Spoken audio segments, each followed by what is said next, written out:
আসসালামু আলাইকুম। কেমন আছেন সবাই? আশা করছি সবাই ভালো আছেন। আজকে আমি আমার গাছগুলার একটু যত্ন নিব। ঈদ যেহেতু চলেই আসছে, আর ঈদে আমরা কম বেশি সবাই বাড়িতে যাব। তো বাড়িতে যাওয়ার আগে গাছগুলোর একটু যত্ন নিয়ে যেতে চাই আর কি, না হলে এসে দেখবো যে একেবারে খারাপ অবস্থা হয়ে গেছে। আসলে আমি আমার গাছগুলোর তেমন কোনো যত্ন নিতে পারি না, জাস্ট মাঝে মাঝে একটু পানি চেঞ্জ করে দেই, আর 1-2 মাস পর পর একটু এইভাবে ডিপ ক্লিন বলেন বা হচ্ছে প্রপার যত্ন নেওয়া আর কি, সেটা করি। আজ থেকে 1 মাস আগে মেবি আমি এই যত্নটা নিয়েছিলাম, আর তারপরে তো আমার একটু পানি চেঞ্জও করা হয়নি। তারপরেও বলতে হবে গাছগুলো আমার মাশাআল্লাহ ভালোই আছে সেই তুলনায়। তো একটু ধুলো ধুলো পড়েছিল, তো সেগুলাই একটু পানি দিয়ে ধুয়ে নিব, এবং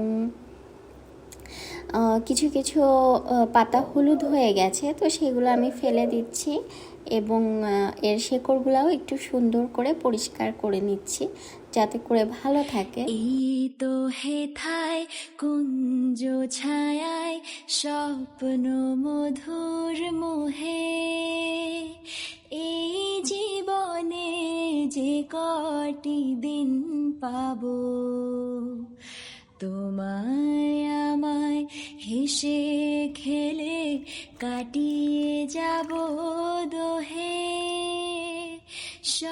আমার গাছগুলা ক্লিন করা হয়ে গিয়েছে। এখন আমি যে জারগুলাতে গাছ ছিল সেই জারগুলা অফ ক্যামেরাতে ক্লিন করে নিয়েছি। এই জারগুলাতেও কিন্তু খুব ময়লা পড়েছিল এবং গাছের শিকড় জমা হয়েছিল, ওগুলো আর আপনাদের সাথে দেখাইনি। তো এই জারগুলো আমি ক্লিন করে এনে আমি খাবার পানি এটাতে ভরে নিচ্ছি, যাতে করে আবার গাছগুলা রাখতে পারি। এবং আমি গাছগুলা কিন্তু পানিতে রাখলে খাবার পানিতেই রাখি, তাতে করে আমার কাছে মনে হয় যে দীর্ঘদিন যাবৎ ভালো থাকে আর কি। কাটবে প্রহর তোমার সাথে, তোমার সাথে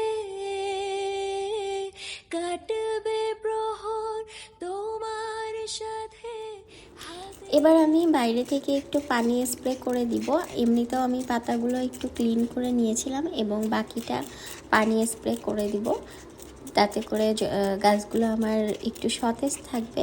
তো আপনারা কিভাবে আপনাদের বাসার এরকম মানে ঘরের সৌন্দর্য বৃদ্ধির জন্য গাছগুলোকে পরিচর্যা করেন আমাকে বলবেন, এবং আমার এই পরিচর্যাটা আপনাদের কেমন লেগেছে সেটাও জানাবেন।